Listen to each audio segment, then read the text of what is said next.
Entonces, como ven aquí, vamos a comenzar con el estudio del Evangelio de Lucas, hermanos. Tengo aquí preparado del 1 al 4, a ver si nos alcanza el tiempo para poder verlo todo. Ahí estuvimos platicando el hermano Jonathan ayer, e inclusive hoy, pero pues si no alcanzamos, no pasa nada, simplemente lo dejamos para una prédica posterior. ¿Sale, hermanos? Inclusive ya puse aquí mi cronómetro para no pasarme. Y el estudio, para poder realizar esta predicación, hermanos, utilicé un libro que muy bueno, inclusive el hermano Jonathan también me lo recomendó el año pasado cuando estábamos en las conferencias, y es y entonces vengo a hacerles propaganda de este libro. Es Comentario al Nuevo Testamento de William Hendrickson, del Evangelio de San Lucas. Es ese. También hay otro de J.C. Ryle, que es comentarios del Evangelio de Lucas. Están en varios tomos, creo que uno es del 1 al 10 y otro es como que otro en adelante. Bien, hermanos, entonces vamos a comenzar con el estudio de esta mañana.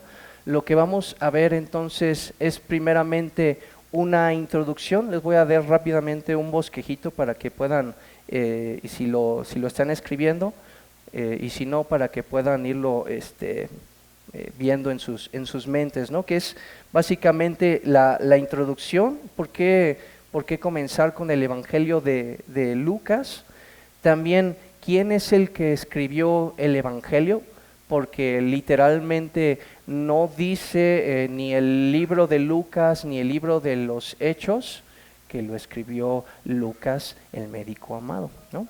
Pero entonces vamos a estar viendo de acuerdo a lo que alcanzamos a ver, por ejemplo, en el libro de los Hechos, o lo que dice también la tradición, que es a lo largo de la historia de la iglesia, que es también lo que nuestros hermanos han concluido, ¿no? Y no solamente que han concluido, sino que hay unos que están muy cerca de los apóstoles, y que eso puede ser de gran importancia para nosotros, para decir que no estamos lejos de la verdad, sino todo lo contrario, ¿vale? Y entonces también vamos a ver brevemente quién era Lucas, cuál era el propósito de Lucas al escribir este evangelio, y también cuándo se escribió este libro, ¿no? Eso también lo podemos ver por medio del Evangelio y por medio del libro de los Hechos, y también en base a algunos datos históricos que nosotros ya tenemos.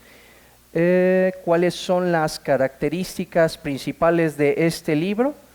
Y finalmente, entonces, ahora sí vamos a comenzar con este prefacio que leímos. Ok, hermanos, entonces, sin darle más vueltas al asunto, entonces, primeramente, ¿por qué comenzar con este evangelio de Lucas? Porque creo que puede ser de mucha instrucción para la iglesia, puede encender nuestros corazones de esperanza, como lo estaba diciendo nuestro hermano Víctor, porque finalmente hay muchas cosas preciosas en este evangelio y que no están contenidos precisamente en los otros evangelios. Hay, por ejemplo, ciertas historias como la historia de Elizabeth y de Zacarías, que solamente están en el libro de Lucas, ¿no? O la visita en particular del ángel a la Virgen María, o cuando estamos hablando de ciertas parábolas, por ejemplo, la parábola del buen samaritano, solamente la vemos particularmente en el libro de Lucas, y la vemos de una manera diferente en los otros evangelios. En los otros evangelios solamente se está hablando acerca de cuál es el mandamiento más importante y cuál es el segundo más importante: amar a tu prójimo como a ti mismo. Pero lo detalla de una manera muy particular, el amor y la compasión, por ejemplo, hermanos, a través de la parábola del buen samaritano. Y del mismo modo, como ya vimos también nosotros en predicaciones anteriores, la parábola del hijo pródigo. donde se está mostrando también la ternura, el amor y la compasión de nuestro Señor para con los perdidos. Así que por esa razón es que puede alentarnos y puede llenar de esperanza nuestros corazones. Y no solamente eso, en los primeros capítulos también vemos como un patrón que se está mostrando continuamente para el pueblo que está esperando, para el remanente que está esperando, el pueblo del Señor. Se está mostrando entonces cómo este pueblo fiel está esperando en las promesas, cómo se cumple la promesa de Dios por causa de su fidelidad y cómo entonces el pueblo alaba al Señor. De hecho hay varios cánticos entre los primeros, si mal no recuerdo, el primero y el segundo capítulo, donde están cantando, están alabando al Señor por ver cumplidas cada una de sus promesas. Y también, de acuerdo con este libro que les estaba comentando de William Hendrickson, también nos sirve este precioso evangelio para lo siguiente. Es un evangelio que nos habla acerca de la doctrina de Dios, es decir, de lo que nosotros como cristianos debemos de creer, ¿sí? De tal manera que le está diciendo este Lucas a Teófilo, su amado amigo, diciéndole: Teófilo, te escribo estas cosas para que tú sepas lo que debes de creer. Y entonces, no solamente para Teófilo, sino también para nosotros, es un libro entonces excelente para poder saber todo lo que debemos de creer. Este libro que es inspirado por Dios y que fue escrito por Lucas para nosotros, para que podamos saber qué es lo que debemos de creer. Pero no solamente nos dice qué es lo que debemos de creer, hermanos. Además de eso, el libro de Lucas nos enseña cómo debemos de vivir. ¿Y cuál es la ética cristiana? ¿Cómo nos debemos de comportar nosotros delante de Dios? Y de hecho, su palabra entera no solamente nos dice lo que debemos de creer, no solamente nos dice cuál es el medio de salvación, que es Cristo Jesús, sino también cuál es la manera en la que debemos de conducirnos nosotros delante de Dios. Y entonces particularmente Lucas también lo hace. Y entonces Lucas lo que hace es enfatizar este triple deber cristiano, lo que es la humildad, lo que es la honra y lo que es el servicio. Y además es un libro que también puede traer consuelo porque debemos de regocijarnos, nos enseña, ¿sí? Nos recuerda que nosotros como cristianos tenemos la necesidad, pero al mismo tiempo el privilegio de poder regocijarnos. Así como hablamos de esos cantos, cada vez que nosotros vemos cumplidas sus promesas, nosotros debemos alabar al Señor. Cada vez que nosotros también vemos cómo el Señor es fiel en nuestras vidas, como lo estaba diciendo nuestro hermano Víctor, así también nosotros tenemos no solamente el privilegio, sino la necesidad de invocar al Señor, el nombre de nuestro Señor, para adorar a Dios por causa de su amor y por causa de su fidelidad. Y además el libro nos informa entonces lo que debemos de esperar, porque nos está diciendo por un lado, hey, todas estas promesas que nuestros hermanos a lo largo de la historia estuvieron pacientemente esperando, ya se cumplieron. Eso quiere decir que todas las promesas que tú y yo estamos esperando, algún día tendrán su pleno cumplimiento también. Porque Dios sigue siendo fiel, porque Dios no ha cambiado. Entonces, por eso es un libro de profecía que nos informa lo que debemos de esperar y que en un mundo donde tenemos mucha aflicción, donde tenemos mucho sufrimiento, donde tenemos mucha confusión, es un aliciente para nuestras almas, ¿sí? Porque trae gozo y trae esperanza, sabiendo que nuestro Dios sigue siendo fiel. ¿Ok, hermanos? Entonces, esas serían finalmente las razones por las que me movió a mí a comenzar este libro del Evangelio según San Lucas. Bien, y entonces entramos un poquito más en materia, en la introducción. La primera pregunta que nos haríamos es, ¿quién escribió este libro? Porque finalmente, aunque no se dice exactamente el nombre de la persona, así como en el Evangelio de Juan no dice sino solamente que es el discípulo a quien él amaba, de la misma manera aquí no se dice ni tampoco en el libro de los Hechos. Y estoy mencionando nada más el libro también de los Hechos, porque si ustedes ven tanto el prólogo de Lucas como el prólogo de los Hechos, están hablando de que son un mismo libro. Si ven, miren cómo dice, puesto que ya muchos han tratado de poner en orden las historias, y dice más adelante, entonces después de haber investigado con diligencia todas las cosas desde su origen, escribírtelas por orden, oh excelentísimo Teófilo, para que conozcas bien la verdad. Y miren cómo dice el principio también del libro de los Hechos. En el primer tratado, oh Teófilo, hablé acerca de todas las cosas que Jesús comenzó a hacer y a enseñar. ¿Sí? Entonces, por eso estamos asumiendo que el mismo que escribió el libro del Evangelio de Lucas es el mismo que escribió el libro de los Hechos, ¿sí? Entonces, por eso es que me están escuchando que estoy mencionando estos dos. Así que si conocemos cuál es el autor de uno, entonces matamos dos pájaros de un tiro, porque sabemos también que el libro de los Hechos es el mismo autor, ¿vale? Entonces, lo primero que podemos saber acerca del autor de este libro es que era un fiel compañero de Pablo. Por ejemplo, nos detalla acerca de Colosenses 4:14, Segunda de Timoteo 4:11 y Filipenses 24 nos habla, por ejemplo, que Lucas era un compañero de Pablo, un compañero fiel en el momento de sus aflicciones.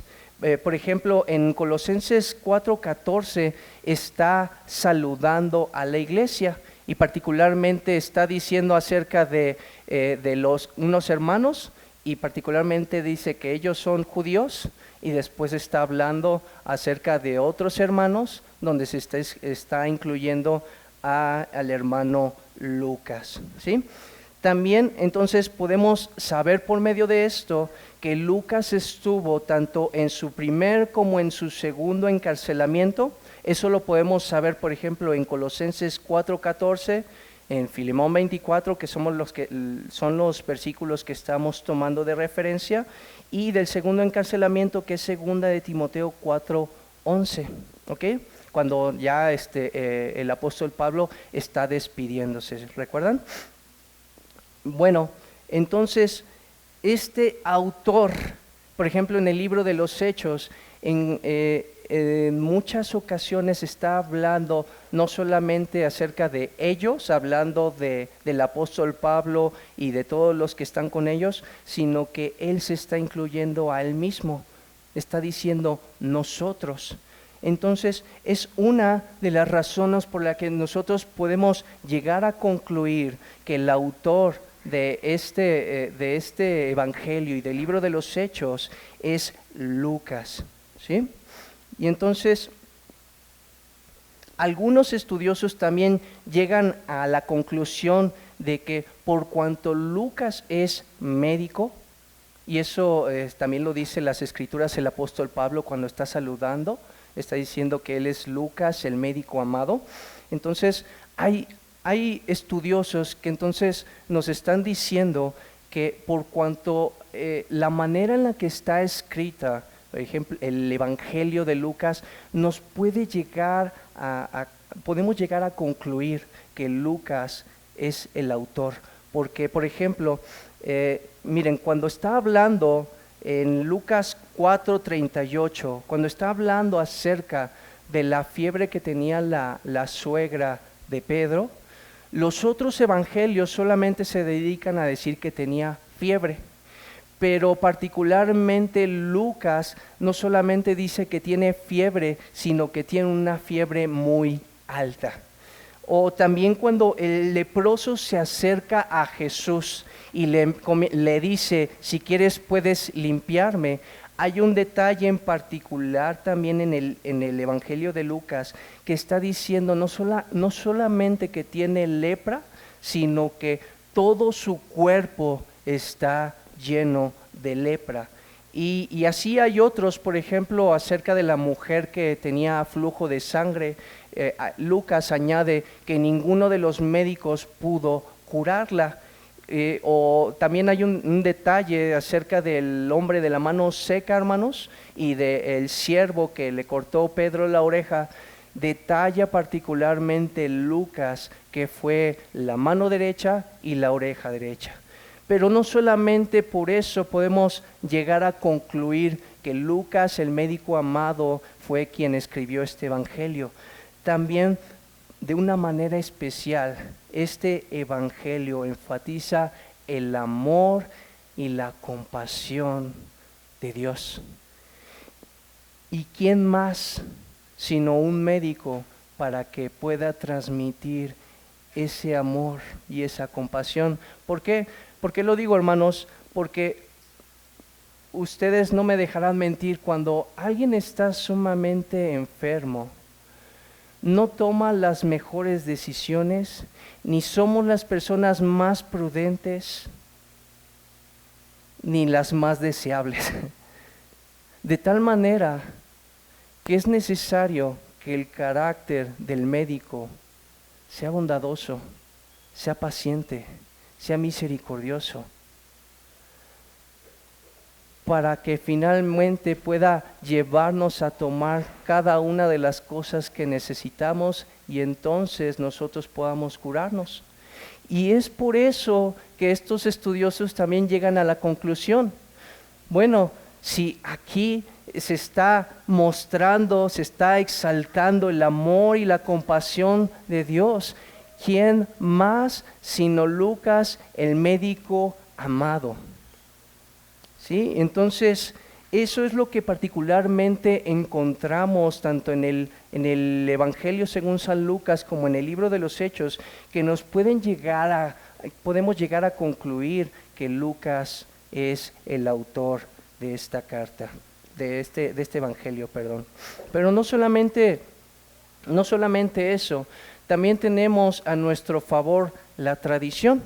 ¿Qué es lo que nos dice la tradición? Ahora bien, quizás alguien se pueda asustar cuando nosotros estemos hablando de tradición, porque si ustedes lo conocen, la tradición en la Iglesia Católica Romana es diferente a la tradición con nosotros, porque ellos ponen a la altura de la palabra de Dios también sus tradiciones, pero no es así con nosotros como creyentes. Nosotros sí tenemos una gran tradición, sí tenemos una historia, pero siempre la tradición o lo que nuestros hermanos creen va a estar sujeto a la palabra de Dios, de tal manera que nosotros vamos a creer de acuerdo a lo que nos digan nuestros hermanos a lo largo de la historia, siempre y cuando ellos se sometan y se sujeten a la palabra autoritativa, ¿vale? Pero entonces, eso no significa entonces que vamos a desechar toda la historia, todo lo que han hecho los primeros padres de la iglesia, los padres apostólicos, como se llaman. No vamos a desecharlo, porque si no, corremos el riesgo de repetir los mismos errores que nuestros hermanos ya atravesaron y que finalmente por eso ellos hablaron y que por eso hubo muchos concilios para afinar todos esos puntos para que finalmente nosotros ya tuviéramos todo esto con claridad. ¿Vale, hermanos? Entonces, habiendo dicho eso, hay una tradición que nos puede también llegar a decir que Lucas es el médico amado es el autor de este evangelio. Por ejemplo, dice cerca del año 400 después de Cristo, Jerónimo escribió: Lucas, médico de Antioquía, no ignoraba el griego. Era un seguidor de Pablo y era compañero de todos sus viajes y escribió el evangelio. A comienzos del siglo IV, un poquito abajo del anterior, Eusebio, que era un historiador de la iglesia, escribió: Lucas, antioqueño de raza, médico de profesión, había sido compañero de Pablo por largo tiempo y había conocido a los restantes apóstoles. Nos dejó en 2 libros divinamente inspirados, a saber, el Evangelio y Hechos, ejemplos de arte de sanar almas que él había aprendido de ellos. Y todavía un poquito más atrás, en el siglo III, Orígenes escribe: y en tercer lugar fue escrito el Evangelio según Lucas, escribió para quienes de los gentiles había llegado a creer el Evangelio, que era elogiado por Pablo. Y finalmente, más atrás tenemos en el siglo II a Ireneo. Y Ireneo, hermanos, era un discípulo de Policarpo, y Policarpo era discípulo de Juan. Y él escribe: Lucas, también compañero de Pablo, escribió en un libro el evangelio que éste predicaba. Y entonces, si lo ven, este testimonio debe de ser de mucho peso para nosotros, porque él era discípulo de Policarpo y Policarpo era discípulo de Juan, y él ya estaba dando testimonio que el evangelio fue escrito por Lucas, el médico amado. Algo que también necesitamos mencionar es que hasta el tiempo del racionalismo, que fue aproximadamente en el siglo XVI, hermanos, fue cuando comenzó todo este ataque con los libros de la Biblia. Y antes de eso generalmente era aceptado que Lucas era el autor de este evangelio. Sí, hasta que se empezó a poner la razón por encima de la fe, inclusive a desechar la fe para poner solamente la razón, es cuando se puso en tela de juicio que el autor no era Lucas. ¿Ok, hermanos?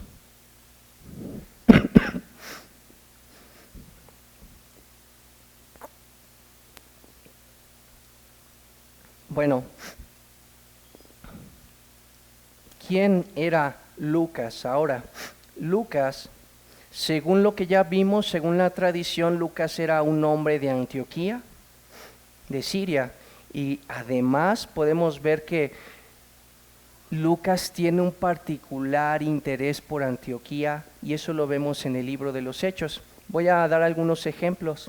Miren, por ejemplo, Hechos 13:1, había entonces en la iglesia que estaba en Antioquía profetas y maestros: Bernabé, Simón, el que se llamaba Níger, Lucio de Cirene, Manaén, el que estaba criado junto a Herodes, tetrarca, y Saulo. Hechos 14:26, de allí navegaron a Antioquía.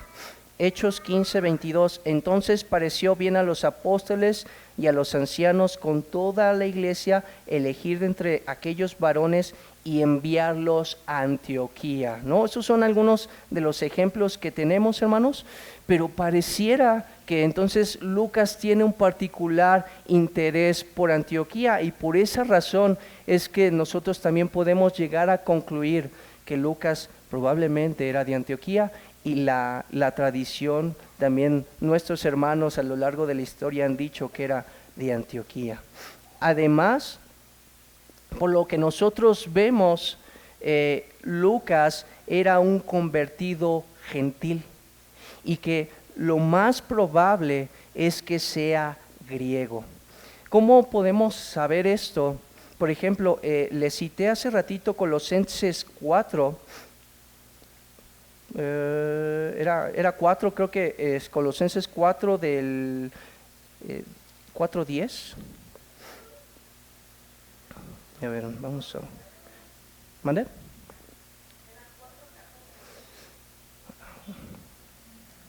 Ahí lo tienen por ahí, hermanos.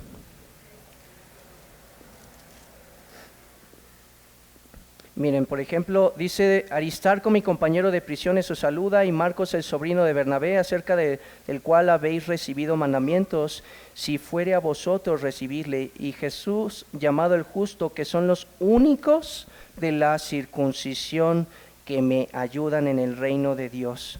Y ya más adelante, que es el que ustedes dicen, os saluda Lucas, el médico amado, y demás.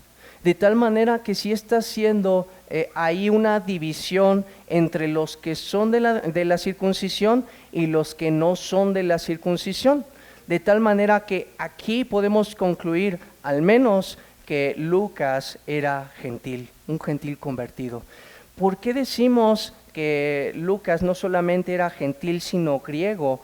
Por la manera en la que él utiliza el griego. Él lo utiliza de una manera muy multifacética, podemos llegarlo a decir así, porque por ejemplo en el prefacio o en el prólogo lo utiliza un griego muy estilizado, un griego clásico, pero después cuando empezamos a ver el momento del nacimiento de Jesús, es como si él estuviera traduciendo desde el semítico al griego literalmente. Y después también a lo largo de su evangelio es un griego koiné, un griego como el de la Septuaginta, de tal manera que está tratándonos de regresar, ¿no? De anunciar que así como se escribió en el Antiguo Testamento las promesas, que esto es la continuación. Entonces, por causa de esa manera en la que está escribiendo Lucas, se puede llegar a concluir que no solamente era gentil, sino que era griego. Inclusive en la tradición también nos dice eso. Y Lucas también era un médico, y eso lo acabamos de leer en Colosenses 4:14. Y por medio de eso podemos asegurar que también fue una ayuda en los momentos más difíciles de Pablo, no solamente físicamente, no solamente por todos los azotes que recibió, sino también por el amor y la compasión que caracterizaban a Lucas. Y no solamente vemos que Lucas era médico, como dice, de profesión, sino que también vemos, por ejemplo, en Hechos 16:10, dice, cuando vio la visión, enseguida procuramos partir para Macedonia, dando por cierto que Dios nos llamaba para que les anunciáramos el Evangelio. Así que también él predicaba el Evangelio. Él proclamaba también el Evangelio de la salvación, hermanos. Por eso es que también tiene ese deseo de escribirle a Teófilo, porque tiene el deseo de que él escuche y sea bien instruido en las cosas que debe de creer para que él sea salvo. Entonces, él no solamente era médico de profesión, sino que además él proclamaba el Evangelio. Bueno, ahora vamos a la siguiente pregunta. ¿Cuál era el propósito de Lucas escribir este evangelio?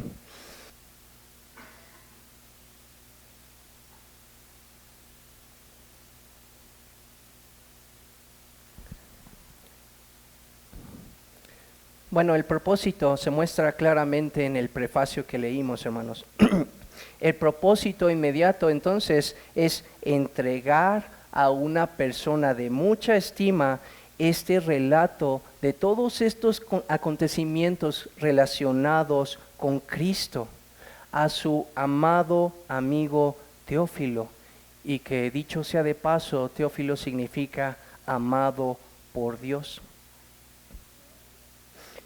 Podemos ver entonces que Teófilo ya había escuchado, ya había sido de alguna manera instruido, pero no de una manera completa. De tal manera que podríamos concluir que Teófilo era una persona profesante, una persona interesada, pero no una persona completamente convertida. Y entonces de ahí proviene el deseo de Lucas para que pueda estar escuchando, para conducirlo a los pies de Cristo, para que finalmente entonces pudiera confesar a Jesús como su Señor y Salvador. Y además quizás Teófilo pudiera estar siendo bombardeado por muchos rumores.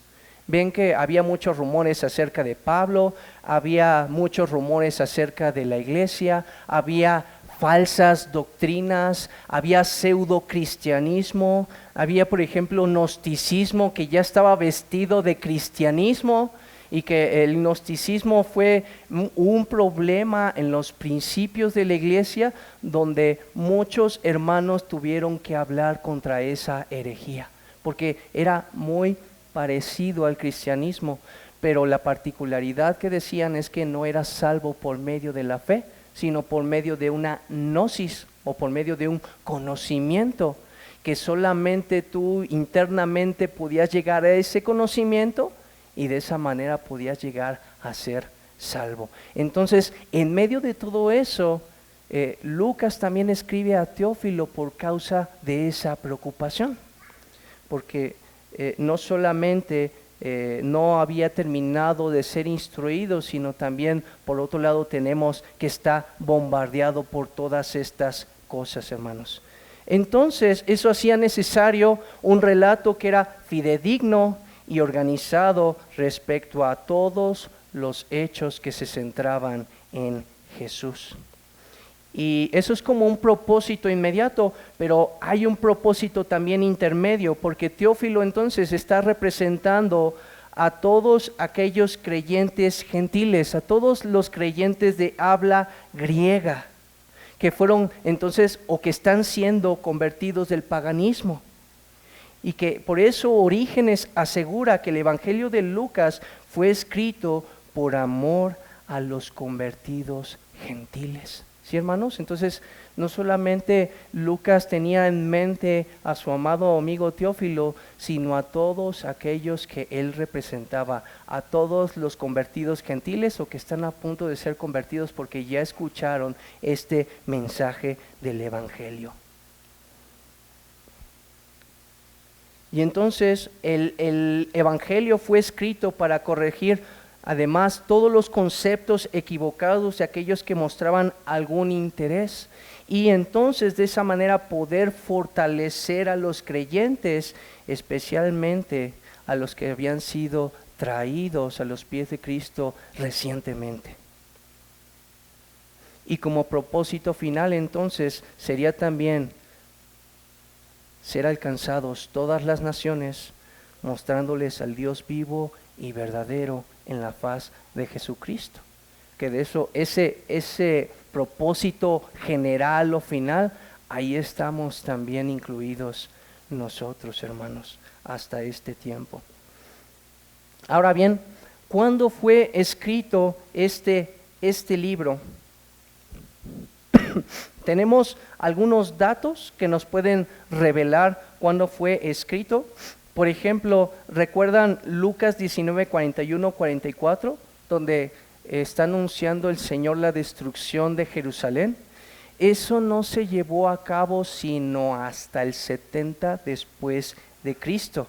Así que eso nos puede llevar a concluir que al menos antes de esa fecha fue escrito el libro de los Hechos y el Evangelio de Lucas. Además, podemos tener una fecha un poquito más probable. Por ejemplo, en el libro de los Hechos nos habla acerca de la vida de Pablo, y sabemos que Pablo pudo llegar a Roma alrededor del año 60 después de Cristo, y que entonces si Pablo llegó en esa fecha, estos libros y tardó más o menos 2 años ahí, este libro no pudo escribirse o no pudo terminar de escribirse hasta el año más o menos 62 después de Cristo. Pero también tenemos otra fecha en la historia que nos puede ayudar a delimitar un poquito más, que es, por ejemplo, el incendio del cual ya nos habló nuestro hermano Jonathan, el incendio de Roma, donde hubo una gran persecución de cristianos en ese tiempo por causa de Nerón. Bueno, lo que enfatiza Lucas es la cooperación, es el carácter amistoso y cooperador de las autoridades romanas.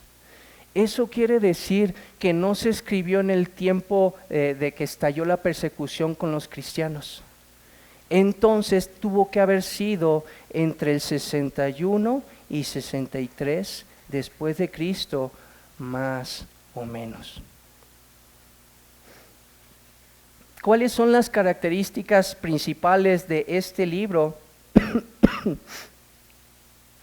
Ya vimos, entonces ya les comenté, ya les adelanté acerca de cómo utiliza el griego de diferente manera.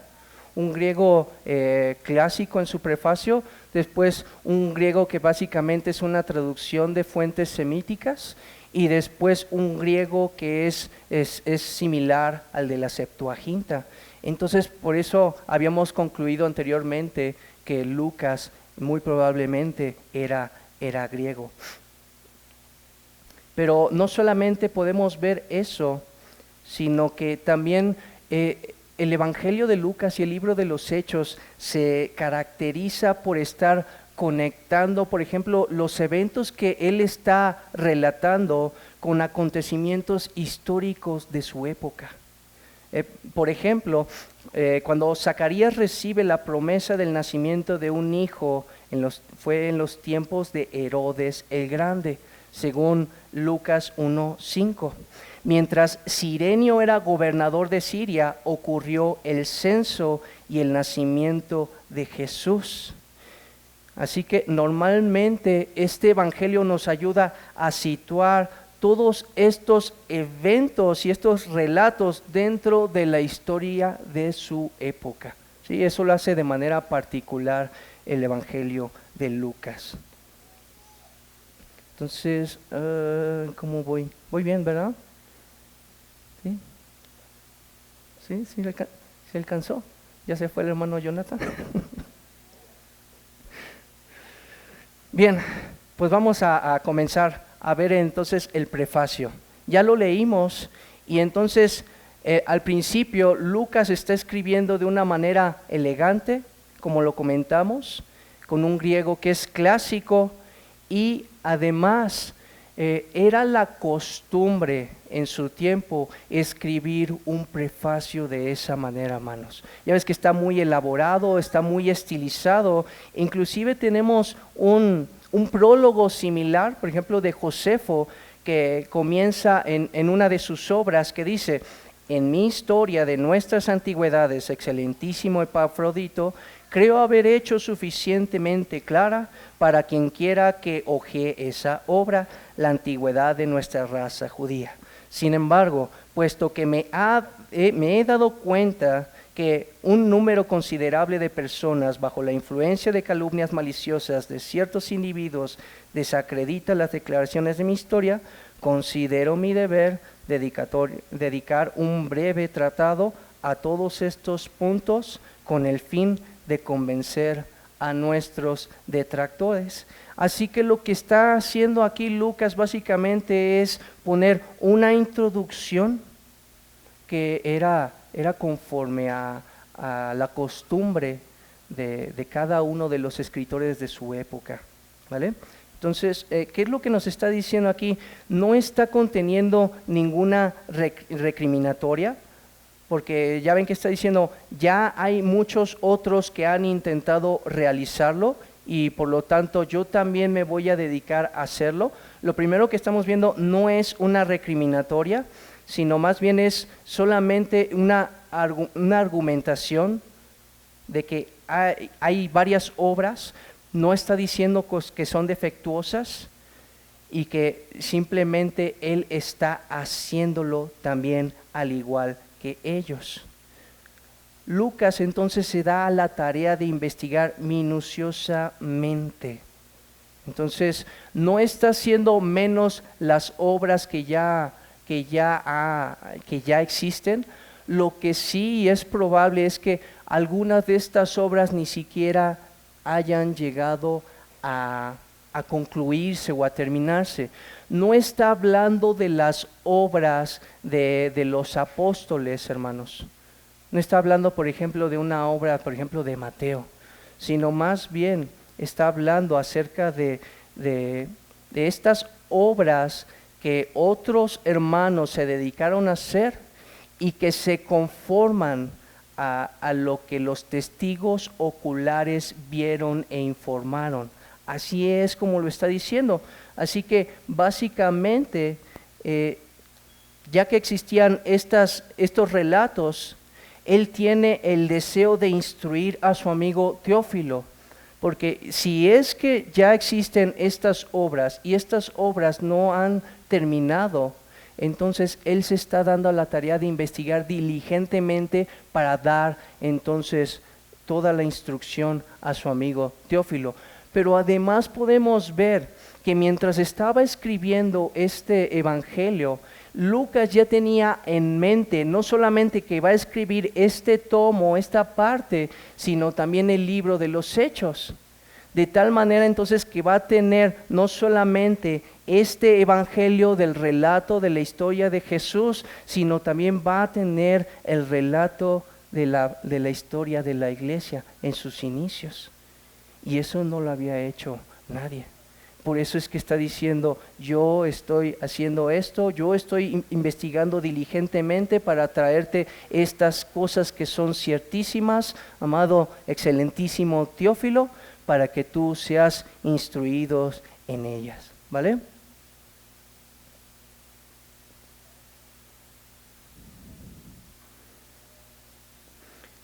Entonces también dice poner en orden la historia de las cosas que entre nosotros ha sido ciertísima. Entonces, lo que también podemos ver aquí es que Lucas no considera cada una de las cosas que han acontecido simplemente como eventos fortuitos de la historia, sino que es un Dios soberano que está conduciendo todas las cosas según su plan eterno, y que Él, el Dios soberano, no solamente está conduciendo todas las cosas, sino que está dejando plasmado a través del Evangelio la manera correcta que deben de interpretarse esos eventos. Y entonces más adelante también dice, tal como nos lo enseñaron los que desde el principio lo vieron y fueron los ministros de la palabra. ¿Sí? Entonces, estos son los testigos oculares, ¿sí? Lo que él está diciendo, al igual que los otros hermanos que han prestado su tiempo y sus vidas para poder estar investigando, y que estos informes son de acuerdo a lo que han visto nuestros hermanos, de la misma manera yo lo estoy haciendo. De la misma manera, ahora estos testigos oculares han hablado o han escrito diferentes cosas.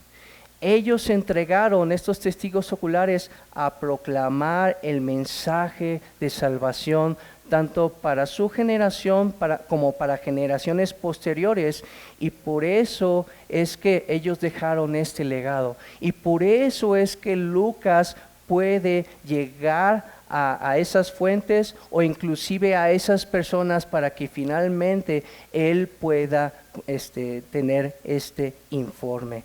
¿Sí? Cada una de esas personas que vieron a Jesús, cada una de esas personas que presenciaron la crucifixión, cada una de esas personas que finalmente vieron a Cristo ascender al cielo, todos esos son los testigos oculares que finalmente proclamaron también este mismo mensaje que está realizando Lucas, que está investigando Lucas.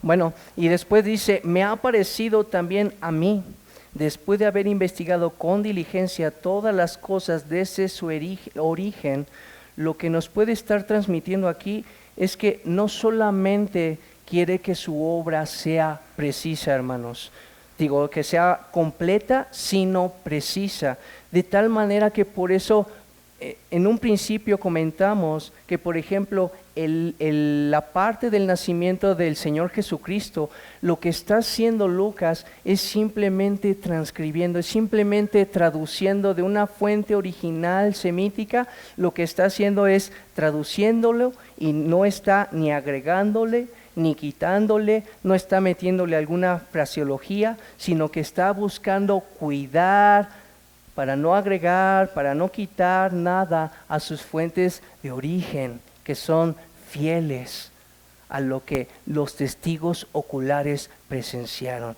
a lo que los testigos oculares también hablaron, ¿no, hermanos?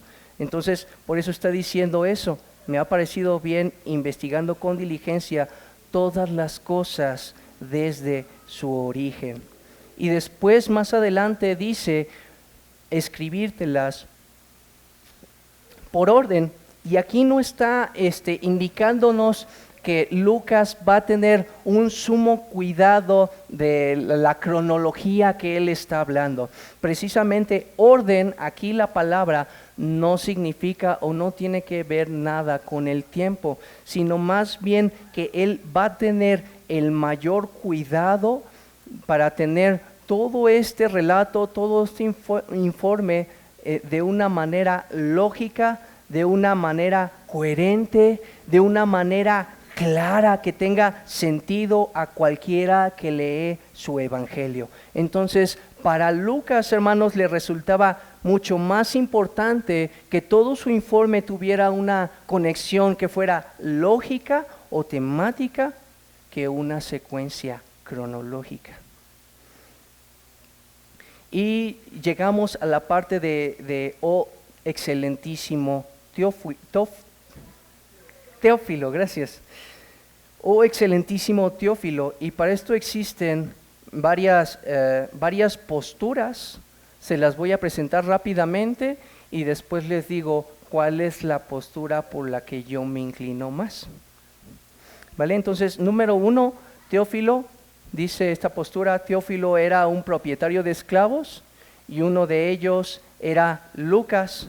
Y más adelante entonces Lucas recibe su libertad y educación, ¿no? Y que por eso entonces Lucas ahora tiene el conocimiento del griego para poder hacer todo esto que ya vimos. Número 2, este Teófilo solamente es un patrocinador literario, y es que en ese tiempo también existían estos patrocinadores literarios donde se le hacían dedicatorias y que finalmente entonces esta persona, este hombre, se dedicaba a dar el dinero para que pudiera ser publicada la obra. Número 3, que Teófilo era un hombre temeroso de Dios, que pertenecía a un grupo de gentiles que había renunciado al politeísmo y que asistía a la sinagoga, ¿no? Y que entonces fue convertido. Y número 4, que es la que yo me inclino más, hermanos, Teófilo todavía es un gentil por el nombramiento que se le da, porque normalmente cuando se habla acerca de los hermanos no se le dice, oh excelentísimo Teófilo, ¿no? No, se le puede decir, amado Teófilo, ¿no? Como le dice Pablo a Lucas, que es el médico amado, ¿no? Pero entonces hay un nombramiento ahí, hay un título de excelentísimo. Y entonces esta postura dice que es un gentil con un nombramiento, que ha sido expuesto al evangelio y que finalmente se convirtió. Y que por eso ya cuando habla del segundo tomo del libro de los Hechos, ya no le dice excelentísimo Teófilo, sino ya nada más le dice oh Teófilo, ¿sí? Entonces, creo yo que es la postura a la que yo me inclino, la pongo delante de ustedes, todas estas posturas para que finalmente ustedes sean informados y también ustedes tengan la postura, ¿no? que crean que es conforme a la verdad. Bien, entonces más adelante dice, para que conozcas bien la verdad de las cosas en las cuales has sido instruido. Entonces ya habíamos visto que este Teófilo ya había sido instruido y esa verdad de las Escrituras ya había sido escuchada por él. Sin embargo, entonces, como vimos anteriormente, necesitaba un fundamento más completo acerca de la verdad, acerca de los hechos de Cristo, acerca de su iglesia, para que entonces, conociendo la verdad, él pudiera ser arrastrado a los pies de Cristo, él pudiera ser libertado, él pudiera ser protegido de todas las falsas doctrinas, tanto de los judíos o de los gentiles. Y no solamente habla acerca de la verdad, sino que también esta palabra puede ser traducida como seguridad. De tal manera, entonces, para que tuviera esa certeza, este Teófilo, esa seguridad de lo que él había escuchado era conforme a la verdad, para que entonces pudiera ser transformado por la obra y el poder de Dios, obrando por medio del Evangelio. Y todos, hermanos, de hecho, todos podemos llegar a ser transformados por medio de ese mismo conocimiento de la verdad. Conocemos la verdad del Evangelio de manera intelectual y eso finalmente afecta nuestros corazones, de tal manera que nos lleva a la convicción de nuestro pecado, al dolor por causa de la separación que tenemos de este Cristo, de este Salvador del cual nosotros estamos lejos, y entonces se vuelve deseable para cada uno de nosotros. Y una vez que afecta nuestros corazones, entonces eso nos lleva a inclinar nuestra voluntad para poder alcanzar aquel que es precioso ahora para nuestros ojos. ¿Sí? Entonces, de tal manera que está el intelecto, está nuestro corazón, nuestros afectos y está nuestra voluntad. De tal manera que en una sola experiencia el creyente puede ver entonces el conocimiento, el amor y la obediencia al momento de contemplar el mensaje del Evangelio. Y entonces, finalmente, hermanos, tengo aquí unas aplicaciones. ¿Sí voy a alcanzar, hermano Jonathan? Tengo aquí unas últimas aplicaciones.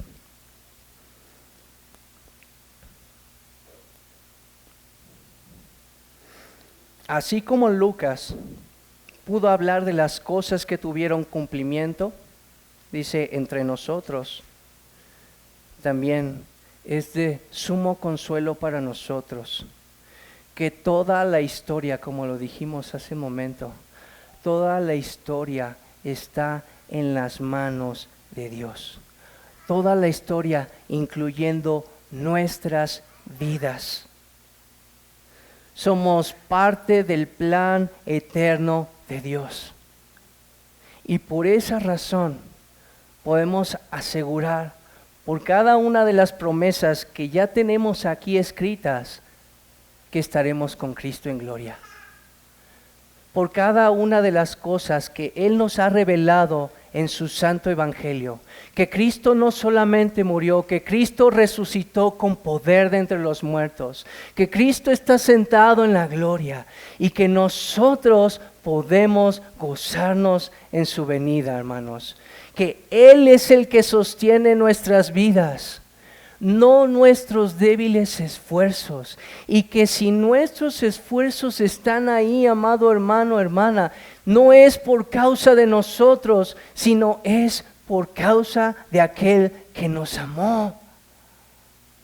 Por eso puede traer mucho consuelo a cada uno de nuestros corazones. Estamos seguros en sus manos. Somos parte de ese plan y un día podremos ver que ese plan se va a cumplir a plenitud. Y que por eso podemos unirnos con Juan diciendo, amén. Ven, Señor Jesús. Además, dice, el amor de Dios entonces se ve reflejado en el amor de cada uno de los siervos de Dios que con temor y reverencia nos han hablado fielmente la palabra de Dios. Amado hermano, hermana o inclusive amigo, si hasta el día de hoy podemos escuchar esta preciosa palabra de salvación, de amor y de perdón, es por causa de que Dios ha levantado siervos conforme a su corazón y porque Él les ha dado entonces la palabra. Y entonces, si hay ese amor en cada uno de los siervos y ministros de la palabra de Dios, es porque Dios mismo sostiene ese amor.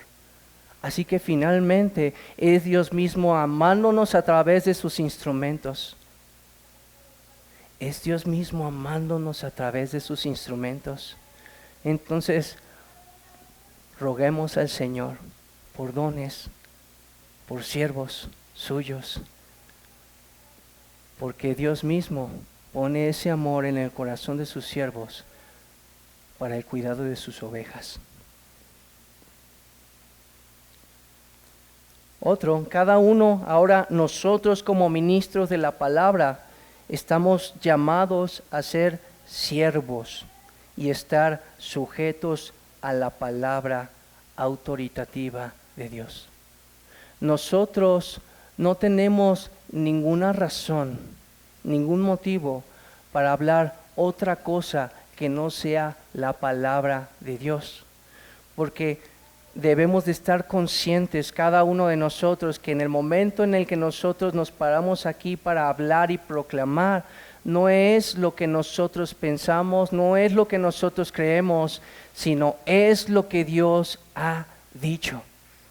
Así que todos los ministros, todos los siervos, todos aquellos que proclaman su palabra, debemos de hacerlo con temor y reverencia, porque estamos hablando, como dice el apóstol Pablo, delante de Dios y de parte de Dios. Cualquier otro que se levanta para hablar conforme a su palabra, se está poniendo por encima de la palabra autoritativa de Dios. ¿Y qué es lo que dice Gálatas? Que ese hombre es un hombre maldito.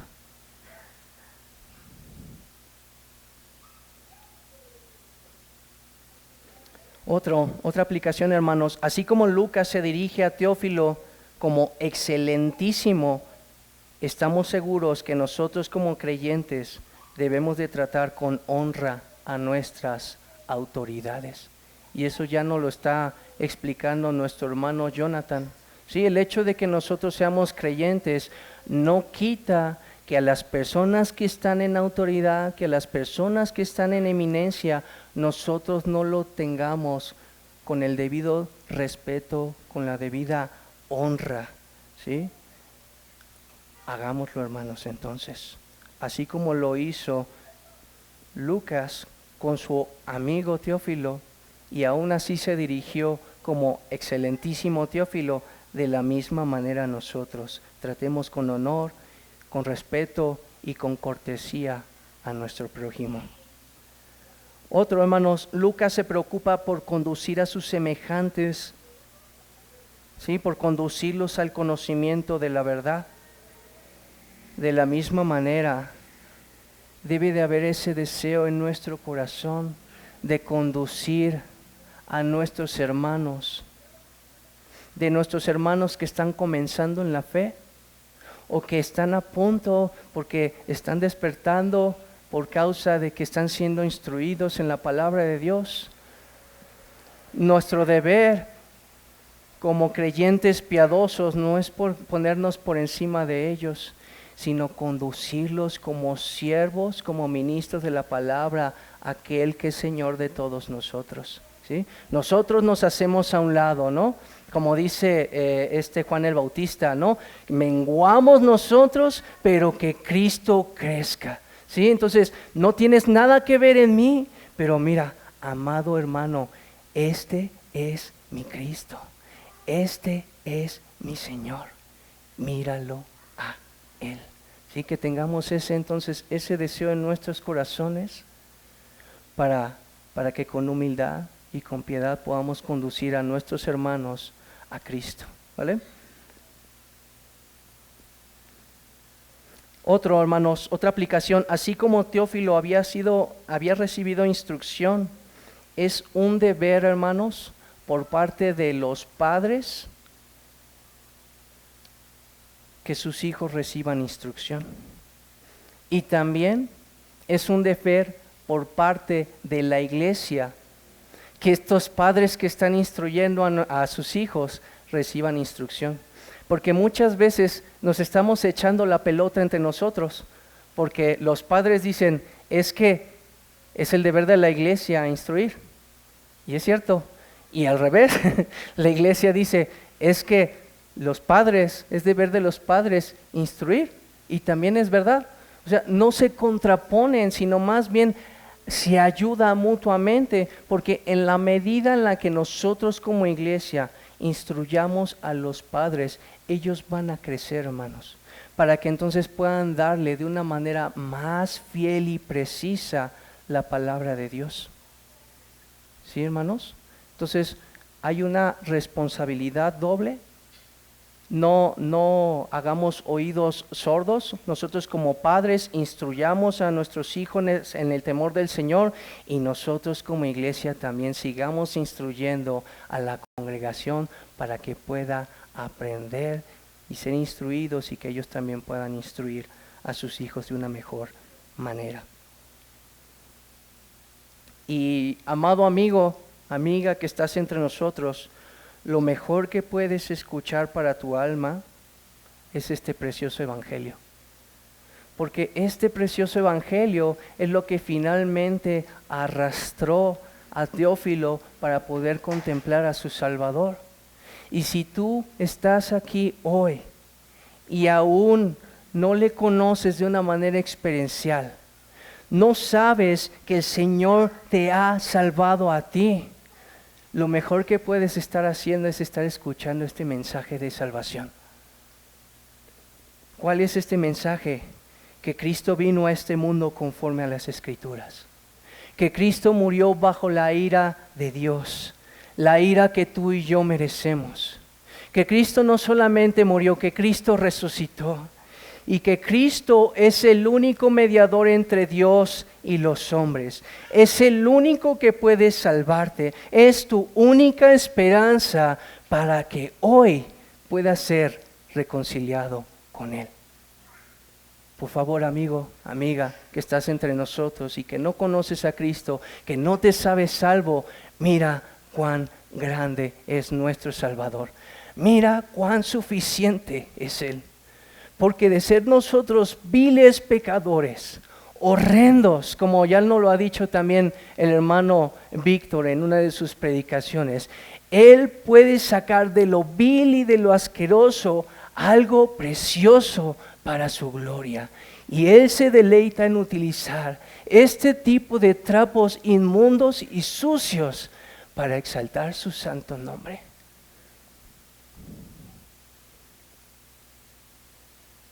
Así que, vuélvete hoy que tienes esperanza, y así como Dios tuvo misericordia de Teófilo al escuchar este evangelio, también Él puede tener misericordia de ti. ¿Tienes dudas acerca de esa misericordia, amado amigo? La misericordia de Dios es muy diferente a la de nosotros, porque nosotros somos movidos al momento en el que nosotros vemos a alguien en miseria. Pero la misericordia de Dios no es así. La misericordia de Dios no se mueve por algo externo. Él es misericordia. Él es misericordia. De tal manera que siempre está en esa disposición para perdonar a los pecadores que vienen a Él en arrepentimiento y fe. Por eso dicen las Santas Escrituras, el Hijo de Dios, que todo aquel que viene a Él no se le rechaza, porque es por causa del amor y de la misericordia de Dios que nunca cambia, que ese hombre que es maldito delante de los ojos de Dios, por causa de que Dios es siempre misericordia y que no necesita nada para moverlo a Él, sino que Él es la misericordia en sí mismo, es por eso que un pecador como tú y como yo podemos alcanzar misericordia, perdón y salvación. Por eso te animamos en esta hora, amigo, amiga, contémplalo a Él. Huye a sus pies. Llora si necesitas llorar y lamentarte por tu pecado, como lo hizo la mujer adúltera, la prostituta. Pero una vez que estés lamentándote delante de tu Señor, recibirás el consuelo al decir tu Señor, tus pecados han sido perdonados. Amén, hermanos. Pues vamos a orar para terminar, para que el Señor selle su palabra.